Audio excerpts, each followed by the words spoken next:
The bigger the name, the weirder the theory. Is Edward sleeping? You know my husband? I know he's in the house. That's right, he's probably called the cops by now.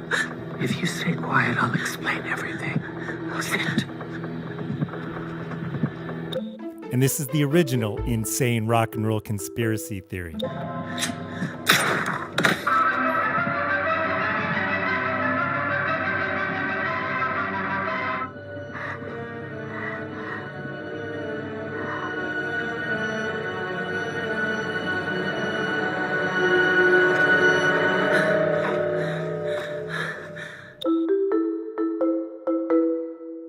Paul McCartney became a household name when he rose to prominence as part of the Beatles. But in 1969, a rumor spread that Paul McCartney was not Paul McCartney because Paul McCartney had died and been replaced by an imposter. And 2 screw turns. And... All right, Morty, here we are. Oh my God, Rick! Is that us? We're dead! What is going on, Rick? I'm freaking out! Calm down, Morty. Look at me. Calm down, Morty. Take it. No, I can't do it.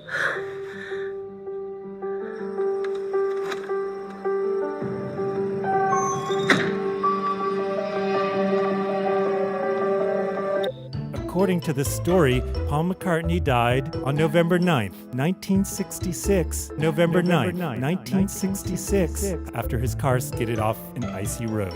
Yada, yada, yada, yada. But then it gets really interesting. She had this idea.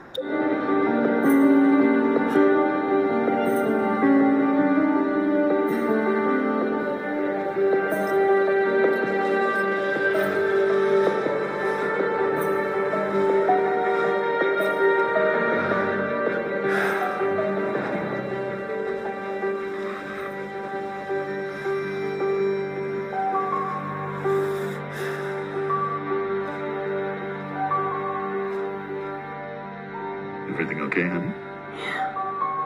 According to the theory, the Beatles replaced him with an imposter, a look-alike named Billy Shears. Boobs! I think this may be my house now. Boobs. It's a classic alternate reality situation. Like Fringe. Nerd. You're a fucking nerd. Billy Shears looked the part, acted the part, and even sounded the part. The theory made absolutely no sense, Yada, yada, yada, yada. since according to the theory, Billy Shears would have written the Beatles' biggest hit up to that point, Hey Jude. We just steal other people's ideas. I love to hear it one more time. Steal other people's ideas. Steal other people's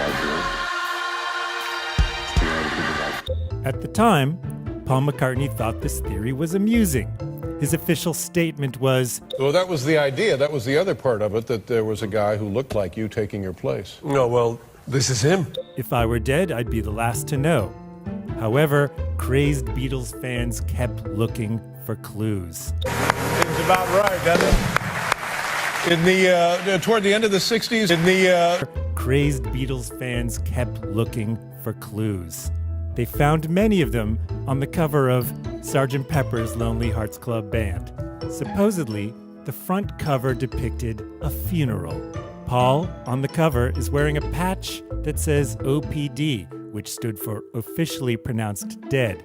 In fact, it was a patch from the Ontario Police Department saying Ontario Provincial Police. On the back cover, George's finger points to the words Wednesday morning at 5 o'clock because that's when Paul was officially pronounced dead. Fans kept looking for clues on the White Album. On the track Revolution Number 9, it begins with a voice saying, Number 9, Number 9. If you play it backwards, you can hear the words saying, Turn me on, dead man.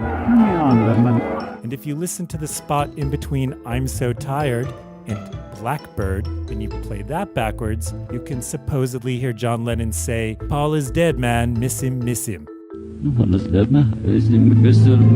And famously, at the end of Strawberry Fields Forever, you hear John saying what seems to be, I buried Paul.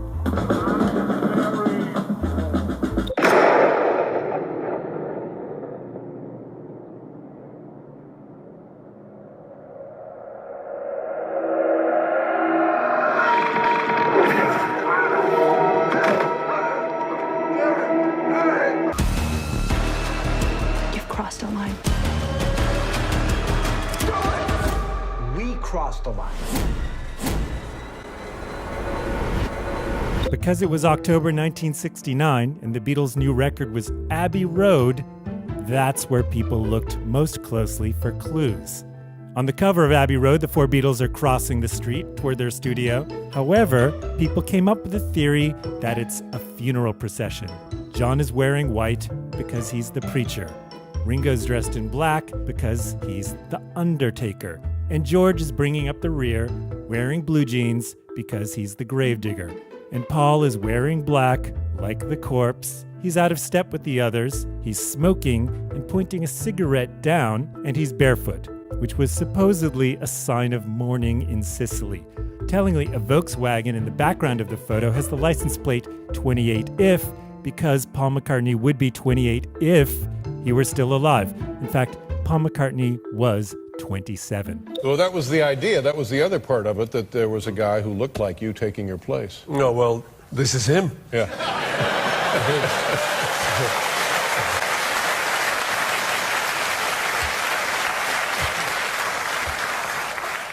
Or is it? Or is it? Or is it? Or is it? John Lennon called this theory the stupidest rumor I've ever heard, and it died down pretty quickly. John Lennon, there is no doubt in your mind about the fate of Paul McCartney. No, it's a joke, innit? I mean, Paul isn't dead, you know, and if he was, we would have told you, you know. We'd be the first to know.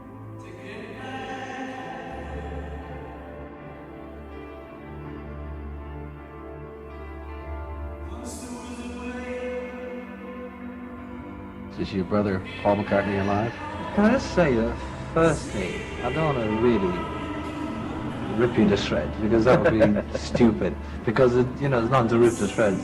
First, I found it very embarrassing that you were just saying now. But the worst thing I found was boring. You think it's all a hoax, Michael? No, I think he's dead, all right. There's the proof. There's the proof. Yeah. Oh no, it's terrifying. How, that you get away with it. Paul is Dead went down in Beatle mythology as a popular, delusional, word-of-mouth phenomenon. The awkward thing is whenever I do interviews, someone says that, what's left, next? Paul? Yes. What's left? Well, I think... The other one is, Paul, just if, that's the other question. That's a little bit of an in-joke, that one. As for Paul McCartney, he remains very much alive. All in all, I'm very grateful because, I was in the Beatles, which is like, wow. I do think, I pinch myself, I was in the Beatles. Yeah, I was. So it's kind of funny. Well, I've got a lot to wonder on, so it's pretty amazing to be Paul McCartney. It's crazy, man, but I love it. Working hard,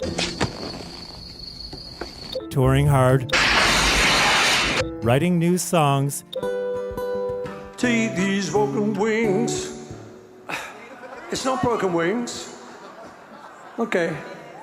I mean, like a couple of mistakes is okay, but like totally screwing it up like this is, I know this song, I wrote it. I wrote this thing. And still admirably amused by the whole thing. Nah, not really. I mean, we never believed all that stuff, it's like Paul is dead as well. There was another rumor, I didn't believe that one. He's a real person. Is he? One thing is they were all real people. I don't know if you know that. Some people have said to me, oh, there must have been a few extras, a few setups. But they were all real people. They were great, just... I can't do it. You gotta calm yourself, Morty. Morty, calm down, Morty. Morty, you gotta calm down, Morty. Morty, will you listen to me, Morty? Shut up and listen to me. It's fine. Everything is fine. There's an infinite number of realities, Morty. And in a few dozen of those, I got lucky and turned everything back to normal. I just had to find one of those realities in which we also happen to both die around this time. Now we can just slip into the place of our dead selves in this reality, and everything will be fine. We're not skipping a beat, Morty. Now help me with these bodies. This is insane. Look, Morty, I'll grab myself, you grab yourself, okay? I mean, that seems fair to me. I mean, that seems like a fair way to divvy it up. Rick, what about the reality we left behind? What about the reality where Hitler cured cancer, Morty? The answer is don't think about it. It's not like we can do this every week anyways. We get 3 or 4 more of these tops. Now pick up your dead self and come on. Haste makes waste. I don't suppose you've considered this detail, but obviously, if I hadn't screwed up as much as I did, we'd be these guys right now. So, again, you're welcome.